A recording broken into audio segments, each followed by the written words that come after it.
중앙초등학교 교사 김학희 선생님 오셨습니다.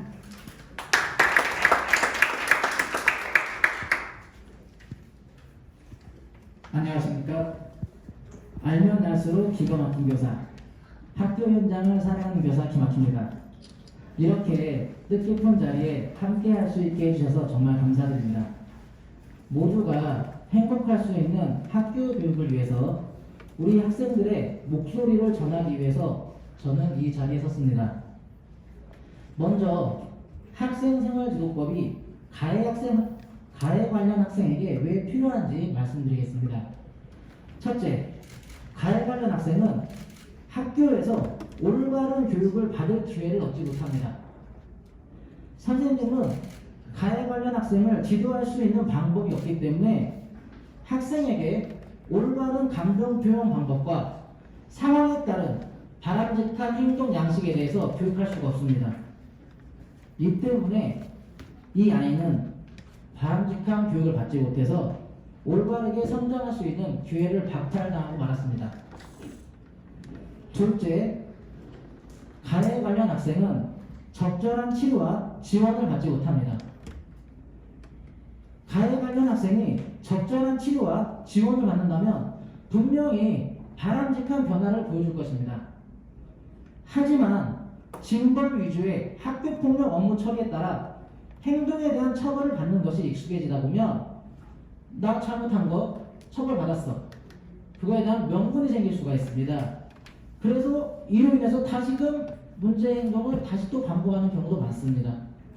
즉, 학생을 올바르게 성장시킬 수 있는 적절한 치료와 지원을 제공하는 시설이 없기 때문에 그저 다른 학교로 강제 전학을 다니는 의미 없는 정책만 반복하고 있는 것입니다. 셋째, 가해 관련 학생은 행복하지 않습니다. 분명 가해 관련 학생의 행동은 바람직하지 않았습니다. 하지만 올바른 교육을 받지 못해서 잘못된 행동을 수정하지 못했고 적절한 치료와 지원을 받지 못해서 일반 학생들과 원만하게 어울리는 방법을 알지 못하게 돼서 문제 행동만을 반복하는 그 가해 관련 학생도 분명히 불행합니다. 저는 가해 관련 학생이 잘못된 행동을 고칠 수 있는 올바른 교육을 받을 기회를 제공해야 한다. 일반 학생들과 잘 지낼 수 있는 힘을 갖기 위해 적절한 치료와 지원을 받아야 한다. 마지막으로 가해 관련 학생들의 행복을 추구해야 한다는 입장을 들어서 학생생활지도법의 필요성에 대해서 말씀드렸습니다. 다음은 학생생활지도법이 피해 관련 학생에게 왜 필요한지 말씀드리겠습니다. 첫째, 피해 관련 학생들의 인권이 침해받고 있습니다. 학교폭력 문제가 발생했을 때 다수의 피해 관련 학생들은 아무런 잘못이 없는 경우가 많습니다. 그래서 다수의 피해 관련 학생들은 선생님에게 도움을 요청하지만 정작 우리 선생님께서 할 수 있는 것은 친절한 말로 타이르는 것 말고는 존재하지 않습니다. 이렇게 문제가 해결되지 않음에 따라 그 기간 동안 다수의 피해 관련 학생들의 인권은 침해당하고 있으며 자신의 인권을 보호해주지 못한 담임교사에 대한 불신만 커지고 있습니다. 둘째, 피해 관련 학생들의 학습권이 침해당하고 있습니다. 일반적으로 학교폭력 문제를 해결하기 위해서 선생님들이 열심히 노력하고 계시는데요. 쉬는 시간에 일어난 학교폭력 문제를 해결하기 위해서, 수업 중에 일어나는 학교폭력 문제를 해결하기 위해서, 심지어 학교 후나 주말에 일어나는 학교폭력 문제를 해결하기 위해서 선생님들께서 열심히 준비했던 수업을 제대로 하지 못하는 경우가 많습니다. 이로 인해 학습권이 침해받는 다수의 학생들에게 우리 선생님들은 정말 미안해하고 있습니다. 셋째, 피해 관련 학생들은 행복하지 않습니다. 대다수의 선량한 학생들은 아무런 잘못도 없이 인권을 침해당해도, 학습권이 침해당해도 선생님들께서는 별다른 해결 방안을 제시해주지 못하고 있습니다.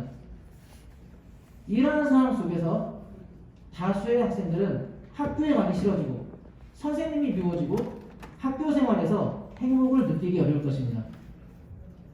저는 다수의 선량한 피해 관련 학생의 인권을 보호해야 한다. 학습권을 보장받아 즐거운 공부를 할 수 있어야 한다. 피해 관련 학생의 행복을 추구해야 한다는 입장을 들어서 학생생활지도법의 필요성에 대해서 말씀드렸습니다. 마지막으로 전국에 있는 선생님들을 대신해서 학생들에게 꼭 전하고 싶습니다. 선생님이 너희들을 지켜주지 못해서 미안하다. 선생님이 할 수 있는 건 이거밖에 없었다. 선생님이 너희를 언제나 사랑한다는 걸 알아줬으면 좋겠다. 다시 한번 지켜주지 못해서 미안하다. 감사합니다.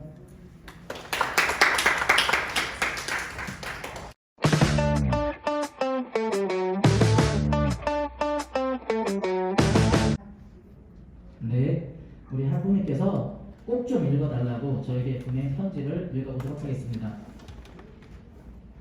존경하는 국회의원님들께 2022년 5월 말쯤 조용하고 평화로웠던 작은 학교에서 일어난 모두에게 공포와 충격을 안겨준 일이 있었음을 잘 아실 겁니다.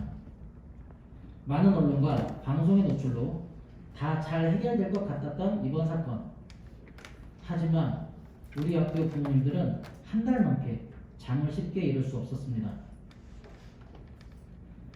저희가 원했던 것은 가해 학생의 처벌이 아닌 피해 학생들을 보호해주고 가해 학생과의 분리를 원했으며 또한 가해 학생의 안전과 미래를 위한 전문시설의 교육과 치료였으나 실질적인 대안들은 현실적인 법의 한계에 부딪혀 제대로 이루어진 것이 없었습니다.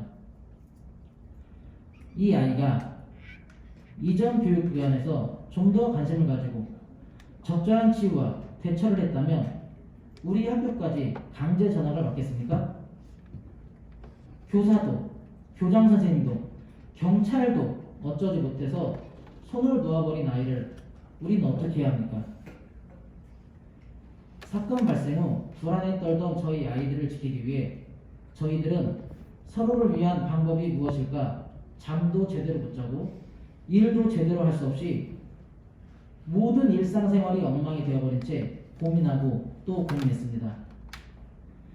학폭위를 열면 모든 것이 해결될 줄 알았고 우리 반 부모님들과 아이들은 다시 평화로운 일상으로 돌아올 줄 알았습니다. 이러한 일을 전혀 겪어보지 못한 저희들은 대책을 마련하고자 학교에 찾아가 항의도 해보고 그것도 여의치 않자 교육청에 찾아가 민원도 제기했고 다수의 학부모님께서 학교와 교육청 홈페이지에 대책 마련을 요구하였습니다. 결국 교육청은 학폭위를 개최하기로 하고 심의위원회 날짜가 정해졌습니다. 그런데 같은 반 한 공간에서 온갖 포함무도한 언행들을 보고 들었음에도 피해자와 목격자로 분류되는 어이없는 상황이 연출되었고 저희가 다시 항의를 하자 겨우 참선할 수 있었습니다. 그 시간, 그 상황, 한 공간에서 두려움과 공포에 떨고 있었을 아이들이 왜 피해자가 아니라 목격자입니까?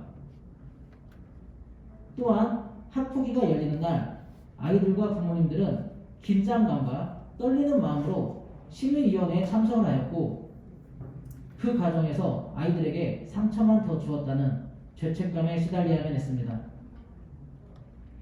저는 정말 화가 났지만 모든 것이 잘 되리라는 믿음으로 다음과 같이 요구하였습니다.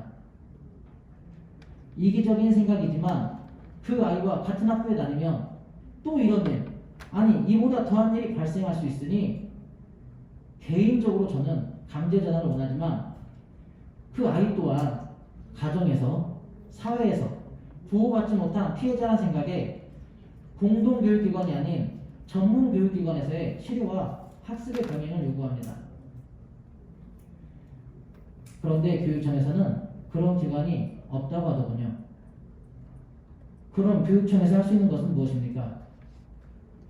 교육청은 끝까지 가해 학생의 인권과 권리만을 강조하시더군요. 물론 학폭위의 취지가 처벌이 아닌 선두라는 것을 잘 알고 있습니다. 그럼 지금 존재하는 모든 법은 가해 학생만을 위한 법입니까? 그날도 가해 학생 측은 참석하지도 않았고 오히려 맘카페에 말도 안 되는 글을 올리면서 학교에 쫓아오겠다는 협박으로 학교와 아이들, 부모님들까지 불안에 떨게 했습니다. 어떻게 우리 아이들이 피해를 당했는데 그 누구도 지켜줄 사람이 없나요? 오롯이 부모들이 지켜야만 하는가요? 너무 무기력했습니다. 그리고 심의위원회 결과가 나오는 날 저희는 다시 한번 분노했습니다. 얼마간의 치료와 얼마간의 출석 정지, 곧 그 아이가 또 학교에 나온다는 이야기였습니다. 다시 저희들은 긴장과 두려움의 연속이었고 아이들을 아침 저녁으로 픽업하기 시작했습니다. 언제 그 아이가 또 학교 근처에 찾아올지 모른다는 불안감 때문이었습니다. 많은 언론에 노출이 되었고 사회 이슈가 되자 감사하게도 교육장님과 교육감님께서 차례로 학교에 방문하여 어렵사리 대책을 마련해 주셨습니다. 학생을 위한 입원 치료와 전문기관으로 전학을 하겠다는 대안을 말이죠. 저희가 바라는 것이었습니다. 우리 학교 학생들과 가해 관련 학생 모두를 위한 길이 열렸다 라고 생각해서 잠시 행복했었습니다. 하지만 그마저도 당사자의 동의가 있어야만 가능한다는 것을 몰랐습니다. 결국 가해 학생과 그의 부모님의 강력한 항의에 입원 치료는 단 하루 만에 무산이 되어 통원 치료로 결정되었습니다. 그리고 전문기관으로의 전학마저도 현재 가해 학생 부모님의 반대로 확실한 결론이 난 상태가 아닙니다. 그렇다면 다른 아이들과 지낼 수 있는 그런 능력치가 아직 부족한 그 아이들이 일반 학교에 다시 왔을 때 또 얼마나 많은 피해 학생들이 상처와 두려움에 떨어야 하는 겁니까? 인권, 학습권, 의무교육, 이 좋은 모든 것이 가해 학생에게만 적용되는 겁니까? 저희 아이들의 안전할 권리, 존중받아야 할 인권, 마땅히 누려야 할 학습권은요? 이제야 조금씩 안정을 찾아가고 웃으며 학교에 가는 저희 아이들에게 아직 이 사실을 미처 말하지 못하고 있습니다. 가해 학생이 분명 정신적인 심리치료를 받고 있다는 것을 알고 있음에도 불구하고 그 아이의 동의가 없이는 입원 치료가 불가능하다고 합니다. 왜 의무적으로 학생을 전담하는 기관이 없습니까? 이런 아이들을 제대로 교육하기 위해서 필요한 것이 무엇이라고 생각하십니까? 교실에서 수업에 방해가 되어 피해를 보고 있는 학생들을 위해 문제 행동의 아이를 아기 다루듯 달래며 타이르며 짤짤매는 선생님들, 그러한 과정 속에서 상처받는 아이들과 선생님들, 과연 이 모습이 진정 좋은 학교 교육의 모습입니까? 국회의원님들께 부탁드립니다. 이 나라의 미래를 책임져야 할 우리 아이들을 지키기 위한 학생생활지도법이 절실히 필요합니다. 이러한 일들로 인해 병가를 내시는 선생님들, 문제행동 아이가 제발 우리 아이의 반이 아니길 기도하는 학부모님들, 우리 아이는 절대 그런 아이가 아니다 라고 주장하시는 부모님들, 그리고 많은 우리 아이들, 모든 교육 공동체가 상처받는 학교 교육 현장을 지키기 위해서라도 학생생활지도법이 만들어져야 한다고 생각합니다. 더불어 학교에는 아스퍼거 증후군, ADHD 장애를 가진 아이들이 적절한 치료를 받지도 못하고 다른 학생들과의 관계 속에서 서로 상처를 주고받고 있습니다. 이러한 문제는 아이들을 정확하게 진단하지 않았기 때문에 발생한 것이라고 생각합니다.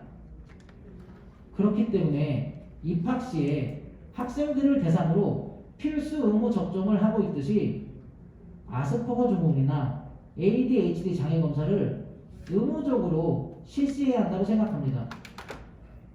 이러한 검사를 통해서 아이들은 적절한 치료를 받을 수 있고 다른 친구들과 즐겁게 잘 지낼 수 있도록 지원할 수 있을 것이라고 생각합니다. 저는 그저 즐겁고 행복하며 추억을 쌓아갈 수 있는 학교에 우리 아이들을 보내고 싶은 평범한 학부모입니다. 저의 말씀을 경청해 주셔서 대단히 감사합니다.